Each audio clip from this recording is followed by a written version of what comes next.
What a thrill it was to have this long-admired painting by David Shepard of a wise old elephant suddenly come to life right before our eyes in one of East Africa's wildlife parks, which Robbins and Meg Barstow had the fabulous experience of visiting in 1978. All my life I have been fascinated by the non-human wildlife on our shared planet. As a young boy, I loved going to zoos like the Bronx Zoo in New York to see wondrous animals like this African elephant. Even though I felt sorry for their being captives behind bars and fences, this was the only way that I could encounter them at that time. I nourished the dream of someday being able to see them in their natural habitat, wild and free. But it was not until our own children were grown up and my wife and I revisited the historic Bronx Zoo in 1978 that this dream was able to be realized. Robbins and Meg Barstow from Wethersfield, Connecticut, found that the zoo had been expanded and enhanced by providing more natural outdoor settings for some of the animals. We learned that the New York Zoological Society was sponsoring a special 4-week African wildlife safari trip to the countries of Tanzania and Kenya, where we could at long last see elephants and hippos and rhinos and lions in their real natural habitat. So we seized the day and started preparing for what was to be for us the supreme experience of a lifetime on planet Earth. For me, it went back exactly 50 years to a book called Safari, written in 1928 when I was just 9 years old by Osa and Martin Johnson. It had marvelous close-up photos of large African mammals, which I used to trace for my first wildlife notebook. Another one of my early heroes was Carl Ackley, the author of Adventures in the African Jungle.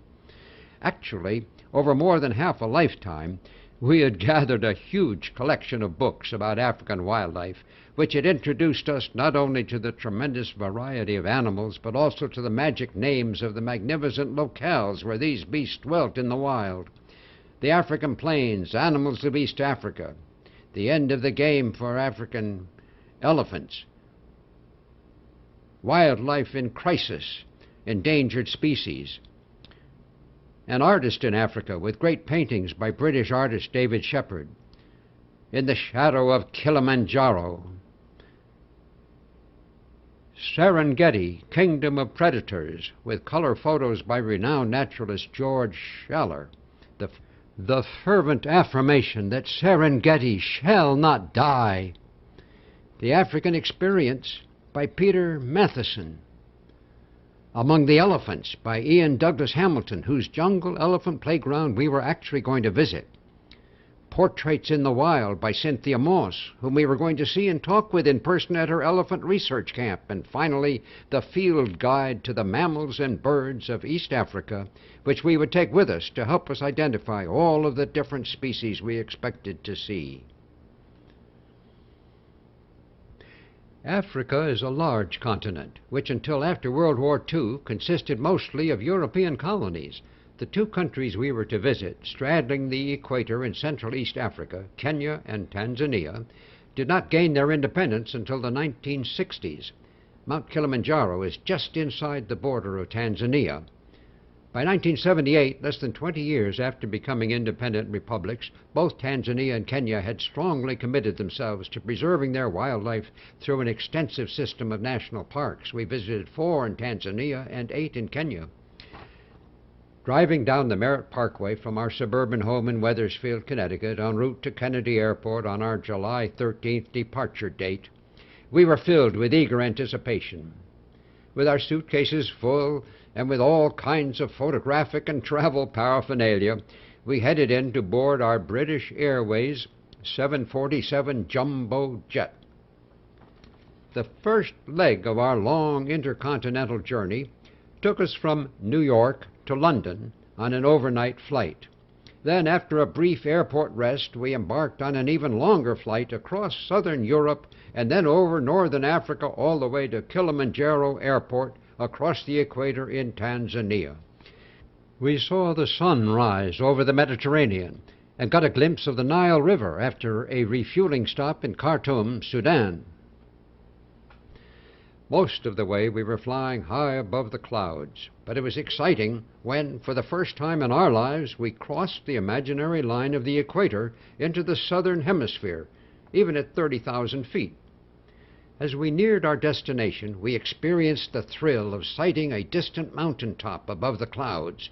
It was Kilimanjaro, the highest mountain in Africa, and as we got nearer, its double-peaked profile almost took on the appearance of a giant whale floating on a white sea of clouds. Finally, the plane descended through the clouds, and we found ourselves skimming above the ground and making a dramatic landing at the newly opened Kilimanjaro Airport in Tanzania.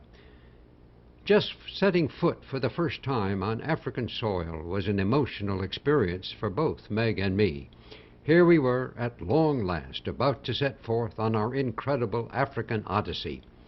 We immediately felt that Tanzania does indeed welcome the world with the Swahili greeting, Karibuni.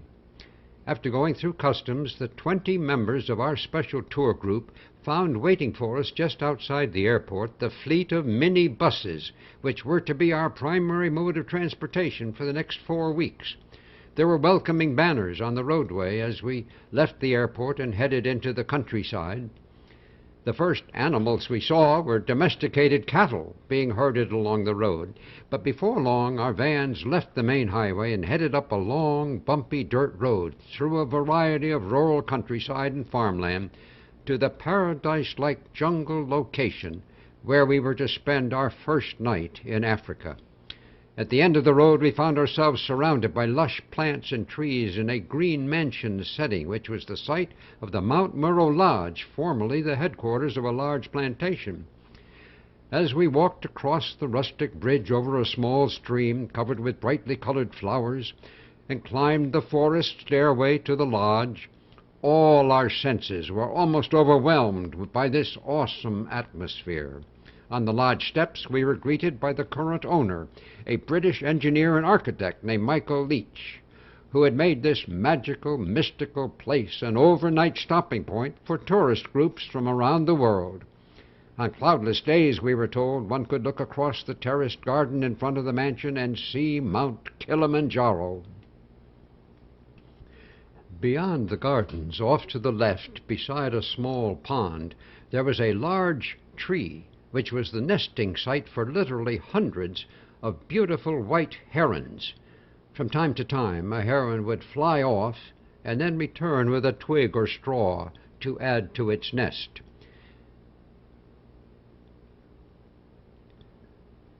Later, we went out for a short walk, and we got just glimpses of our first animal life. They were colobus monkeys, high in the treetops, leaping from branch to branch almost invisibly.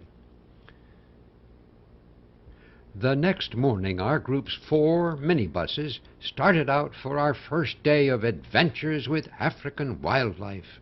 And what a day it would turn out to be. After a brief visit to the post office in the small town of Arusha, we headed down the highway toward our first national park, and suddenly, there in the distance, we saw our first game, a tall giraffe meandering across an open field. Further down the road, a pack of wild zebra ran across right in front of us. And then we saw an ostrich trotting through the grass in this unfenced open countryside. When we saw the first legendary baobab tree, we immediately understood why they are said to have been planted upside down with their roots in the sky. Coming to a major crossroads, our excitement grew as we saw the fabled names on the signpost, with distances measured in kilometers. Finally, our vans arrived at the hillside entrance to Lake Manyara National Park. What an awesome view it offered. Sitting on a rock beside the entrance was a large baboon, greeting us as if he were a Chamber of Commerce representative. Then up the hill came the biggest thrill so far, the sighting of a lone bull elephant with white tusks flapping his giant ears, the first one I had ever seen in the wild. Midway up the high escarpment which borders the park, we used binoculars to view the lushly forested hillside and to note the spectacular location of the hotel we would be staying at, right on the rim of the steep slope. This spot gave us a panoramic view of the great Rift Valley, which harbors the park's unique combination of forest, woodland, grassland, swamp, and the broad, shallow lake which gives the park its name. The hotel was a fine modern building with comfortable accommodations designed to meet the needs and tastes of tourists from around the world. Meg and I were especially attired as we stood outside our hotel room overlooking the vast valley where soon we were to encounter the incredible profusion of animal and bird life which makes Lake Manyara one of the world's most fabulous wildlife habitats. Before leaving Connecticut, Meg had made 2 special light green safari jackets with all kinds of extra pockets, which we took great pleasure in wearing throughout the trip. After meeting the chief park warden, Mr. Benjamin Kanza, the members of our group again boarded our special vans and set out on our first actual game drive, a guided ride through a designated park area for the express purpose of viewing and photographing wildlife. The vans we rode in were designed and built just for this purpose. Each vehicle held 5 passengers with 3 pairs of seats, 2 in the rear, 2 in the middle, and 1 in the front beside the driver, so that every rider had a window seat. Another special feature of these vans was the large opening in the middle of each roof, which enabled passengers on occasion to stand with their heads out and take unimpeded snapshots, as Meg did for us, or to take movies, as I did, when not using binoculars. Just beyond the entrance gate of the park, there was a small clearing where we were able to observe a family of baboons foraging in the grass, and also to get a good view of a warthog with its curled tusks and ugly snout. We were intrigued to see it get down on its front knees some of the time to nibble the grass and dig for roots. The first big game we saw on this afternoon's drive was a large elephant with a broken tusk standing just by itself near the road. We wondered what its life story might be. Next we came upon a tall giraffe, which we recognized as being a Maasai giraffe, as distinguished from the reticulated species of giraffe, which we would see later in Kenya. It was accompanied by a smaller, younger giraffe, which appeared to be its adolescent offspring. Then we saw our first wild rhinoceros off in the middle of a field. We were just as glad not to have it come too close. As we approached the lakeside, we saw a small herd of Cape buffalo grazing in the marsh, and then at the edge of the lake we found a great profusion of birds, and in the water beyond them a group of hippos, one of them raising its head above the surface and opening its mammoth mouth. The most beautiful animals we saw on this first drive were the impala, the most graceful of all African antelopes. The males have exquisitely curved lyre-like horns. First we watched this bachelor herd walk by in supreme dignity and grace, and then we came across a breeding herd of females, which have no horns, kept together by a single male who guarded his harem from a small mound in the center. We saw many storks and vultures in the tops of the acacia trees as we moved on to another part of the forest where we were to experience one of our most exciting encounters. Our safari's first sight of a wild lion was this magnificent black-maned male up in a tree. This was the home of Manyara's famed tree-climbing lions, and during the heat of the day they would often climb up to these easily accessible roosts to watch the scene below or just sprawl out on a branch for a rest. We were fascinated watching this impressive king of beasts as he moved around in his tree branch lair. But when I put my head up through the rooftop opening of our van to get a better picture, suddenly he let out a loud roar.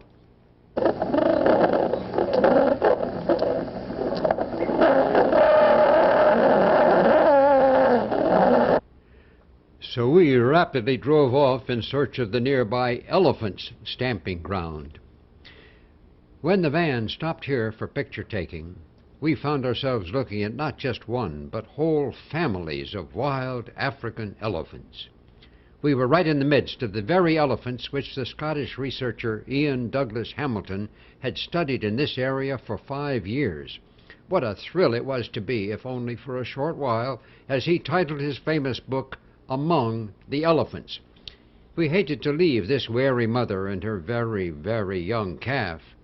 But we continued on to another part of the park, which seemed to have been taken over by giraffes. We were impressed by the awkward dignity with which they walked, and also by how fast they could run. There were many young giraffes here, some lying on the ground, and we could see that it was no easy task for them to untangle their long legs and stand up. As we wondered what the view must be like from such a height, something quite unexpected occurred. In the underbrush beside the road, we saw a rhino, and then, as we watched the giraffes along the side of the lake, 2 rhinos came charging in among them, scattering the giraffes in all directions.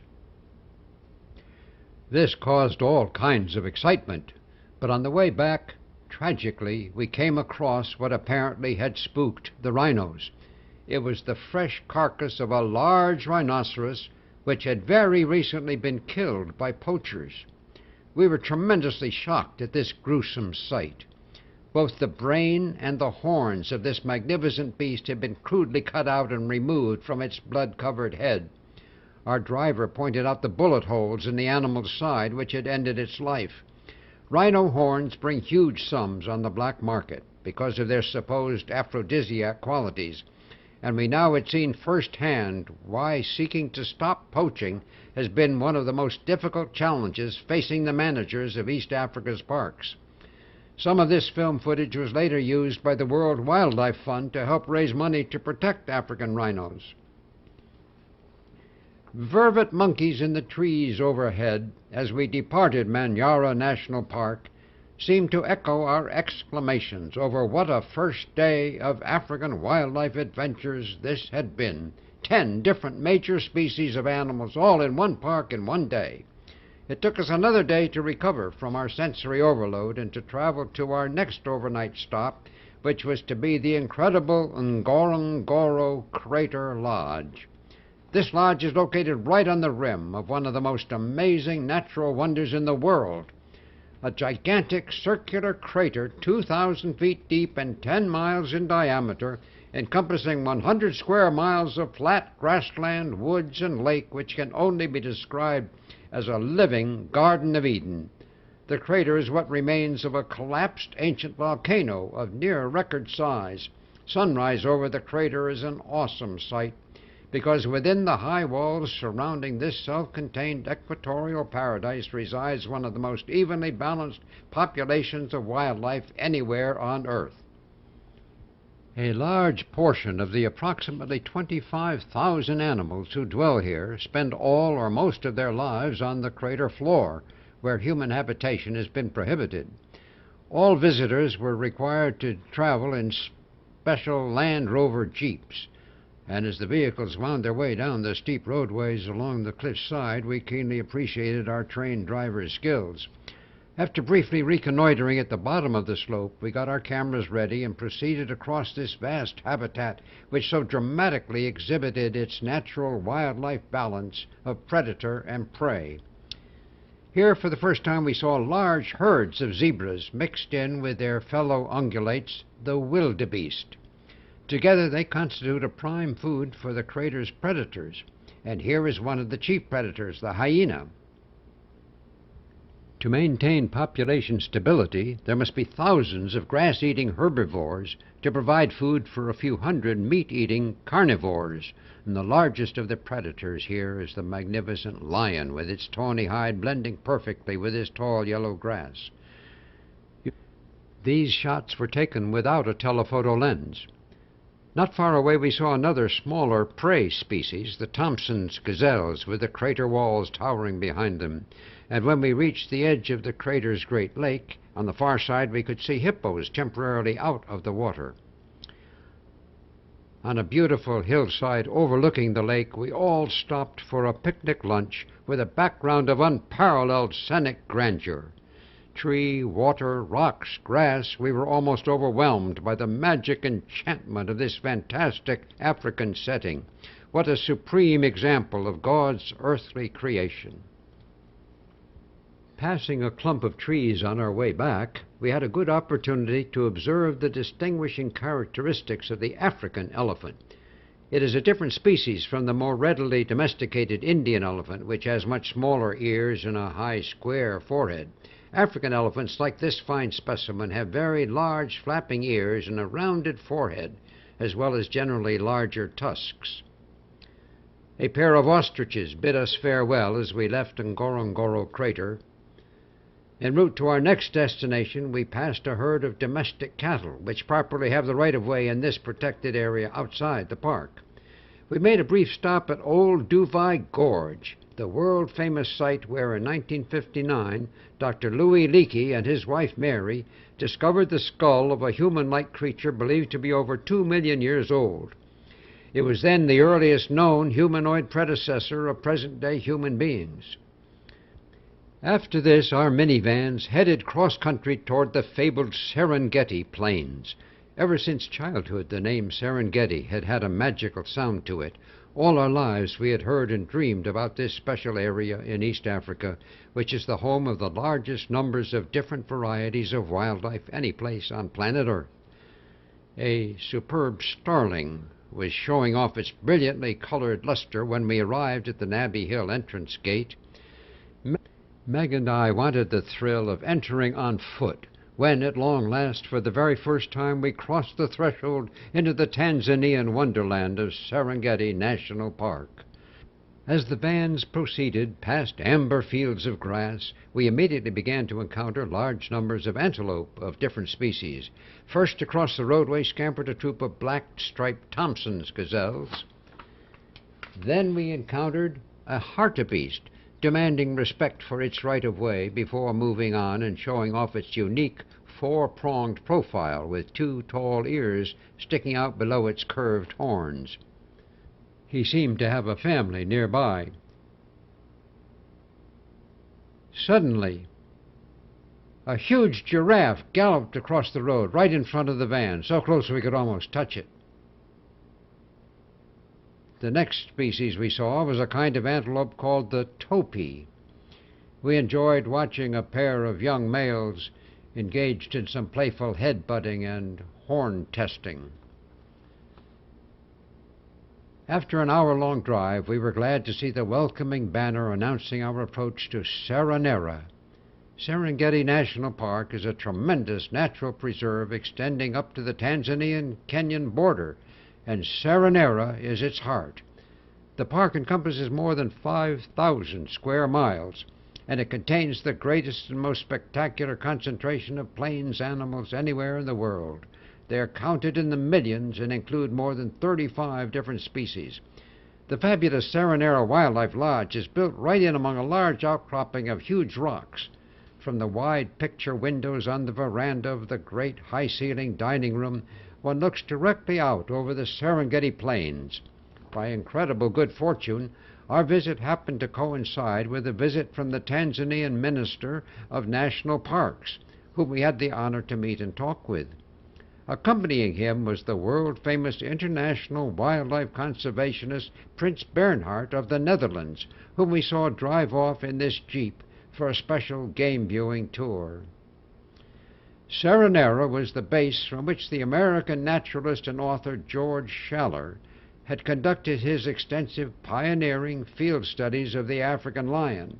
The Serengeti Research Institute had been opened here in 1973 by Tanzania's first president, Julius Nyerere, and research was now being carried out by a number of native Tanzanians.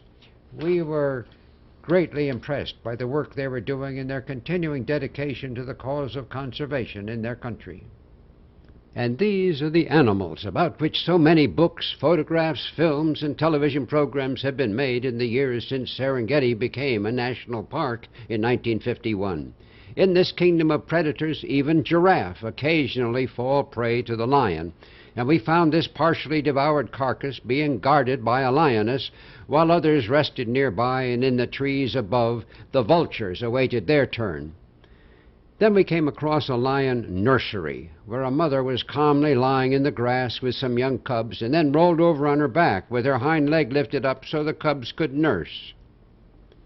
The lions in the Serenera Valley have become so used to vehicles that they barely raise their heads when we drive up to them, though we were warned never to set foot out of the car, or they might suddenly turn ferocious at the unaccustomed sight of an unenclosed human. Soon we had our first glimpse of the unparalleled panorama of the vast Serengeti plains, being traversed by hundreds and thousands of hoofed animals, primarily zebras and wildebeest. At this time of year it was not uncommon for grass fires to be lit to burn off the dry grass and allow more nourishing new green shoots to sprout up. Our van passed quite close to one line of fire, and we found that it was causing a number of zebras and wildebeest to move on to get out of its way. The animals crossed the road in long lines right in front of our vehicle and then galloped away to the left. Try counting just the small herd of wildebeest filing past us here, and remember that the animals we are seeing are only scattered remnants of the incredible numbers of wildebeest which every year take part in the spectacular mass migration for which Serengeti is most famous. This generally takes place in May or June, when as many as 500,000 of these animals start the long overland trek which will take them north and west to where permanent water is available during the dry season. Then in November and December they return to these shortgrass plains to have their calves. But even these remaining summer animals made a tremendous impression on us as we watched them disappear in the dust under a sunset sky. The Lobo Wildlife Lodge, where we spent the next night, is a boldly designed architectural masterpiece. Located some 40 kilometers north of Serenera, it is built right into the gaps and contours of a massive rock promontory overlooking another part of the Serengeti Plains. We were absolutely awestruck walking around the many-leveled structure, which includes on top of the rocks an outdoor swimming pool with a magnificent view out over the plains. Comfortable sleeping quarters were provided in these three-story dormitories, with every picture window room having its own incomparable view. The next morning our extended Serengeti game drive continued, and at times we could see zebra and wildebeest covering the landscape in all directions as far as the eye could see. This was truly the Serengeti experience. At one stopping place we were able to film a large saddle-billed stork flying gracefully off with its great white wings flapping and then gliding down to a new landing spot. The beautiful impala are a thrill to watch as they bound high into the air, leaping over a small ravine. Following at the rear of this herd of females is their male master with his handsome set of horns. At noon on this great day, we stopped for a picnic lunch at the northern gatehouse to the park, not far from the border with Kenya. Our tour group was fortunate to have outstanding leaders. The tour director was a young man named Jim Heck, who had lived in East Africa himself for a number of years and had developed an excellent tourist operation known as Morgan Tours, with many key contacts of people and places. Dr. Donald Bruning was our traveling expert from the New York Zoological Society. He was the zoo's curator of ornithology, whose tremendous knowledge about birds was only matched by his personal warmth and enthusiasm. Of course, everyone had their own camera, but our group had the extra benefit of an experienced professional photographer named Ken Bertrand, whose superb snapshots provided a welcome supplement for the countless personal photos taken by Meg and the other tour members. On our way back to Serenera, we were able to observe another species of antelope known as the water buck, and again only the males have horns. These deer-like animals usually live near a supply of water. We counted 23 of them making up this peaceful group in an open clearing. At sunrise the next day, we went on an early morning game drive and were rewarded by seeing a Kori bustard. These large, unusual birds look like a cross between a turkey and an ostrich. Although they are able to fly, they spend most of their time stalking around on the ground, looking for mice, snakes, and locusts to eat. Another very populous African bird of prey is the marabou stork. Before leaving Saranera, Meg wanted to get a close-up photo of these large, long-beaked birds, 3 of whom seemed to have taken up residence in front of the lodge. After a slow, respectful approach, Meg finally got them to pose, motionless, for a neat group portrait. We had mixed emotions when we finally departed the Serengeti, but there was one additional Tanzanian park which we wanted to see. My favorite vantage point when riding in the van was standing in the midsection with my head above the roof opening so I could see in all directions and call out the Swahili greeting of Jambo to anyone we met. The Arusha National Park, with entrance gate signs in both English and Swahili, was a much smaller park, but exceedingly lush with green rainforest trees covering the hillsides. It was here that we were to experience the single most exciting wildlife adventure of our entire trip. But first, let's exchange viewpoints with a giraffe. This giraffe is being looked at by a tourist who looks like this to the giraffe, while the giraffe looks like this to the tourist. The Arusha Park is noted for its distinctive populations of giraffe and elephants. As we were watching and filming this large group of giraffe, our van suddenly came to a stop, and we saw that there was a young elephant right in the middle of the road up ahead of us. Off to the right, there was a small herd of elephants, but the calf was blocking our way. One of the other minibuses was directly in front of us. After waiting quite a while, the first bus started moving slowly ahead, but when it did so, a large elephant with only one tusk moved out onto the road between us and the calf. It started flapping its ears and shaking its head as if threatening to charge us. Our drivers immediately backed up, not wanting to challenge a mother protecting her calf. Finally, after several near charges, the calf did move off to the right, and the large elephant moved into the brush on the left of the road. But then, when the vans drove forward again, passing between them, the giant female with one tusk emerged from the brush right beside our van, trumpeting wildly as we rushed past.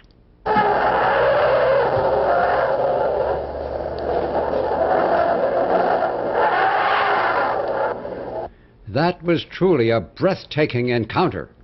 As if to reassure us on our last day in Tanzania, Mount Kilimanjaro suddenly appeared from among the clouds on our way out of the park, giving us our first view of its magnificent snow-covered peak towering in the distance nearly 20,000 feet high.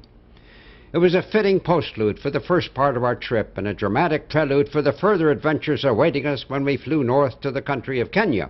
Like Tanzania, Kenya is comparable in size to the state of Texas. It lies right on the equator, and during our 2 weeks there, we visited 8 of its great national parks. We started in the capital city of Nairobi, where there is this monumental statue of Jomo Kenyatta, the heroic native figure who became the first president of Kenya when the country won its independence from Britain in 1964. This is the 28-story Kenyatta Conference Center in the heart of Nairobi, on the top floor of which is a revolving restaurant. From this vantage point, one gets a panoramic view of both the rural outskirts and the crowded urban center of this bustling cosmopolitan city of more than 500,000 people. It has many high-rise hotels, office buildings, and apartment houses with attractive stores and tree-lined streets. We found it a fascinating mixture of old and new. Our overnight accommodations in Nairobi were at the world-famous New Stanley Hotel, said to be the crossroads of continents, where travelers from around the globe exchanged messages posted on the celebrated Thorn Tree message board right in the middle of the sidewalk cafe. Meg was surprised to find a personal note for herself there, which turned out to be from her husband inviting her to tea on the terrace. In Kenya, our group had a new set of minivans and drivers for our safari tours.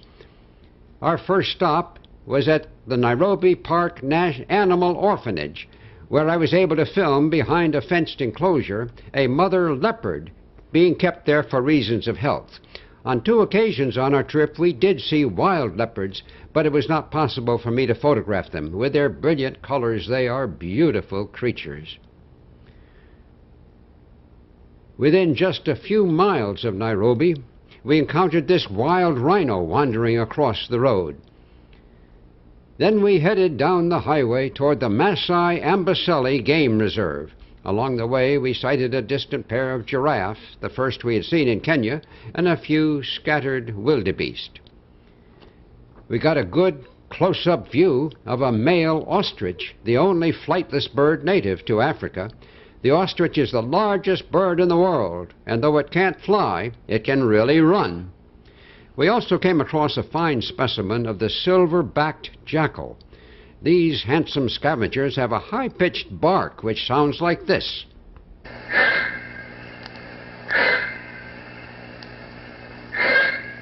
Would you mind stopping for a moment so we can get a picture?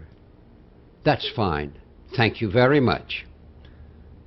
Now take a look at these two warthogs as they tear across the road with their tails straight up. The Amboseli Lodge, where we were to spend the next 2 nights, was a spread-out set of buildings and cottages on a flat, open area of ground without much shade. The larger main structure housed the dining room and a comfortable lounge and outdoor patio. At lunchtime, we enjoyed the company of a pair of superb starlings showing off their glossy iridescent plumage. As with all our game drives, each tour member was assigned to a designated vehicle with a particular driver. Many hours of close company riding by the 5 passengers and the skilled driver, who was on the front right side, created a strong bond among us. The Kenyan driver for our van was Joseph Kimathi, and he had a very warm personality, as well as being extremely knowledgeable about wildlife and an excellent driver. The remarkable thing about this scene was not the small pride of lions among the bushes beside this carcass of a zebra, but rather the incredible number of tourists it had attracted.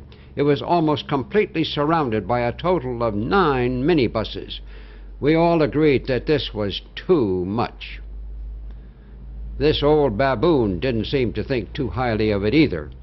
Behind him, a whole troop of baboons was making its way across an open field, including males, females, and lots of babies. And then came Amboseli's elephants. Believe me, this experience was unforgettable. Driving down among some tall bushes, we found ourselves right in the midst of a whole herd of elephants, most of them taller than the tops of our vans, and almost close enough to touch. They were of all sizes and on all sides, as everyone kept taking picture after incredible picture. One large female, again with just one tusk, stepped out in front and faced our way with a white egret on the ground before her. She clearly was issuing us a warning with her body movements and then a shrill trumpeting.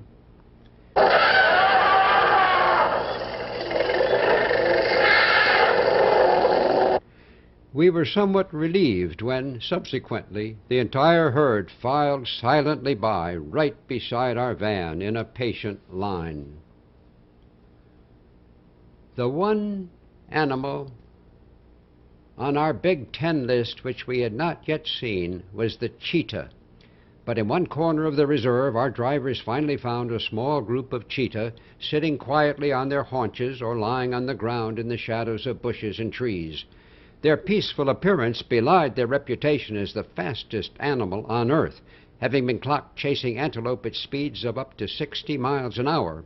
Once again we were warned not to get out of the vans, but we were mesmerized by the sight of these beautiful creatures with their small heads and long, lean bodies and legs. They moved and sat with such grace and dignity, demonstrating their imperial disdain for the human interlopers in the big painted buses.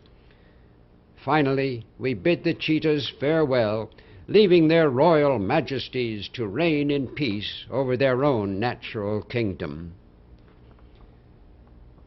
Back at the lodge, for lunch, we were treated to a colorful display by the remarkable bird identified as the Upupa epopas.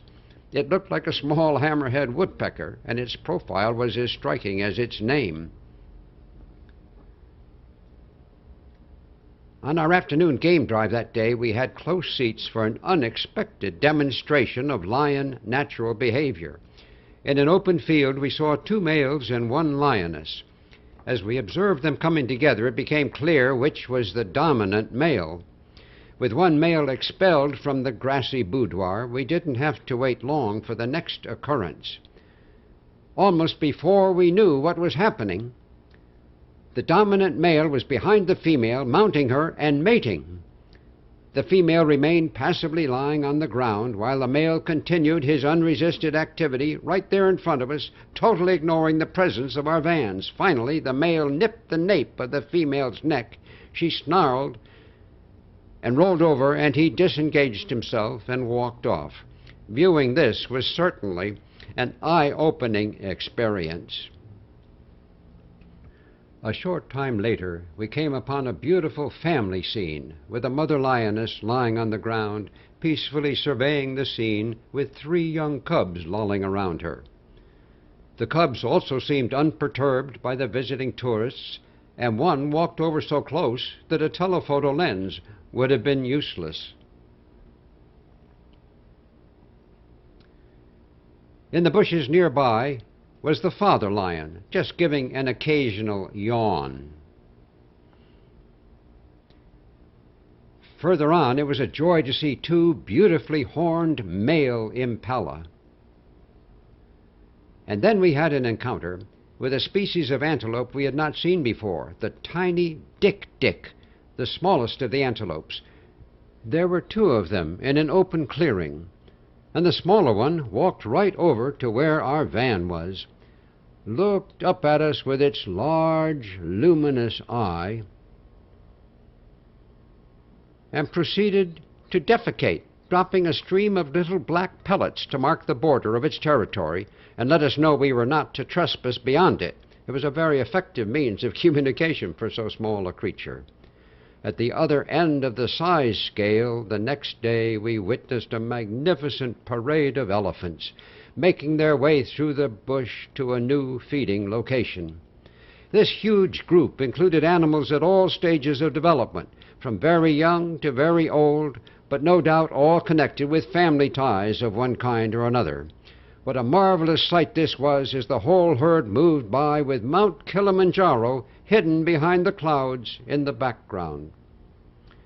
In the heart of elephant territory in the Amboseli game range, we enjoyed the unique privilege of visiting the long-term campsite of wildlife researcher and author Cynthia Moss, whose famous book about animal behavior in East Africa I had brought with me.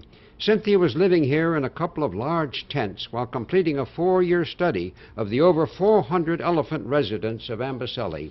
She had compiled a mammoth photo directory with pictures and descriptions of each individual elephant, which she shared with us. While listening enthralled to her first-hand account of her fascinating work, we looked up and saw a huge bull tusker, whose name she said was Patrick, saunter by in the adjacent field. Her field studies were being supported by the New York Zoological Society. I was greatly impressed by the tremendous size of this elephant jawbone and its vegetarian-style teeth. We learned that African elephants live in a matriarchal society, and this was clearly evident in the extended family group which crossed our roadway when we were leaving the park. It was made up of adult females and young, and a number of small calves. The mature females appeared to be acting as crossing guards, trying to keep the calves surrounded by larger elephants.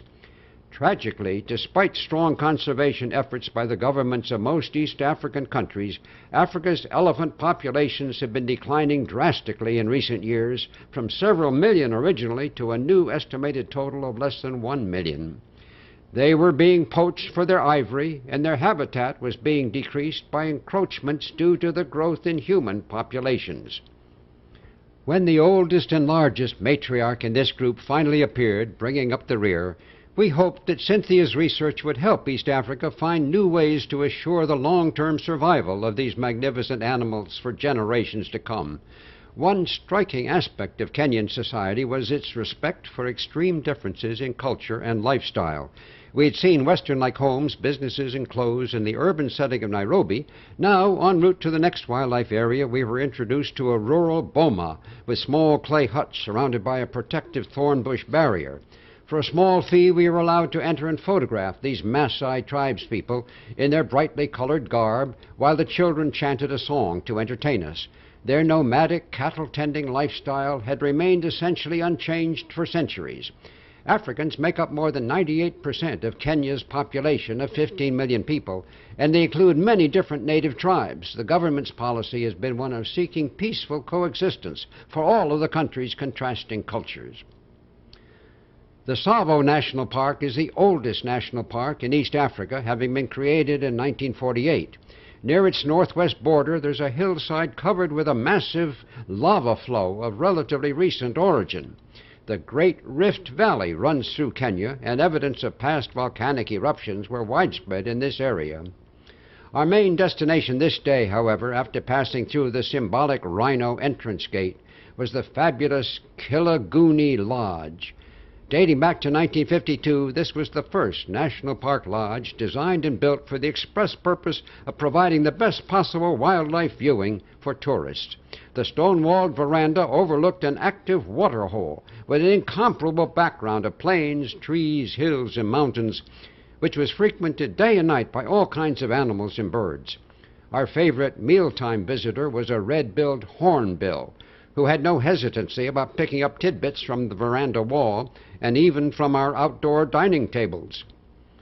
What a fantastic experience it was just to sit and look out over this quintessential African landscape. Even the ungainly marabou stork became a thing of beauty when it took to the air, spread its giant wings, and soared into the boundless sky. Tsavo was perhaps most famous for its elephants, which included lone bulls like this one, as well as large family herds. It was also not uncommon to see extensive herds of Cape buffalo here, in this largest of African national parks, embracing more than 8,000 square miles. One favorite stamping ground for both elephants and hippos was the famous Mzima Springs. Here we were able to get out of our vans and walk down to the edge of a large pond. In the shallow water on the other side of the pond was a mind-boggling assemblage of dust-coated elephants who had just come down to the springs for a drink, shower, and bath. Just standing there so close, watching them spray and dust each other with their hose-like trunks, was an unforgettable experience. In another part of the pond, there were several submerged hippos. All we could see of them were their eyes, nostrils, ears, and backs when they occasionally broke the surface to breathe, but the name hippopotamus does mean river horse. Leaving Tsavo, we headed north to visit more Kenyan parks, passing on the way a different species of zebra with much narrower stripes. These were called Grevy's zebra, and they are found only in northern Kenya. Not far from a picturesque waterfall, we got ready to board the Ark.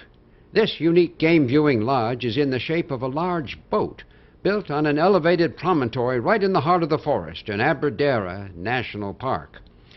After entering by way of a catwalk 2 by 2, we found that below the broad bow of this great wooden ship was a salt lick and marsh which is visited day and night by a large variety of animals.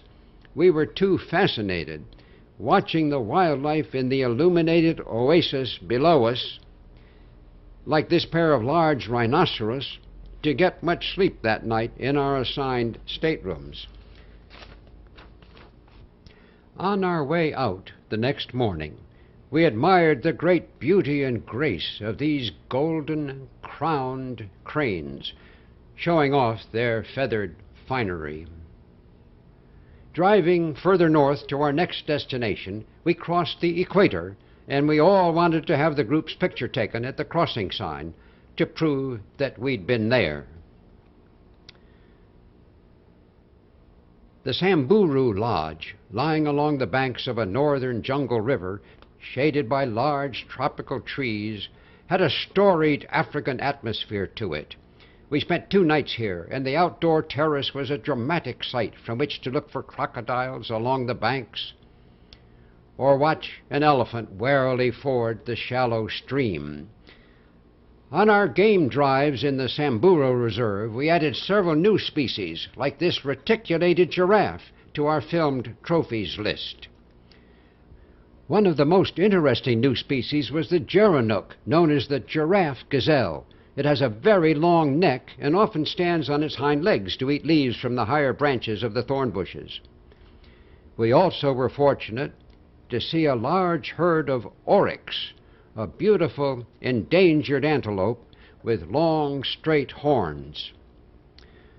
The markings on the reticulated species of giraffe here have a much clearer, sharper pattern in contrast to the irregular fig leaf splotches on this Maasai giraffe seen earlier. White-bordered rectangular patches like those shown here distinguish the reticulated giraffe found only in the north. On the last leg of our trip, heading back south, we enjoyed lunch in the cooling mist of the tall Thompson's Falls, and then stopped at the famous Lake Nakuru National Park to view the incredible array of bird life which covered its shores. Flamingos predominated, but there were also pelicans, cormorants, ibis, storks, and countless others. Before returning to Nairobi for our plane flight home from Africa, this time passing green, cultivated farmlands, as our minibus drivers showed their great skill in maneuvering over rough terrain, we had one more special African safari experience. We spent 2 nights at the Masai Mara Buffalo Camp, sleeping on large platform tents under thatched roofs right beside the Mara River. A friendly mongoose was the camp mascot.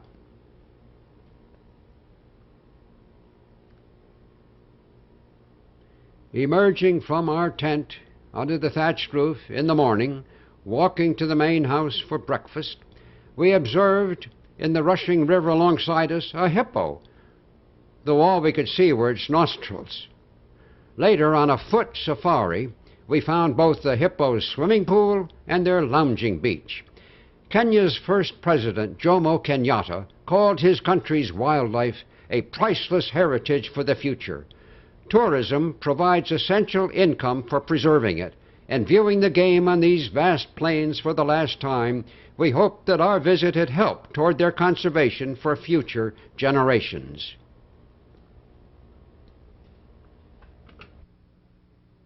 The Swahili phrase for beautiful is mzuri sana. After a farewell dinner at the Masai Kikoro Lodge, we all expressed our joy and gratitude with these Swahili words.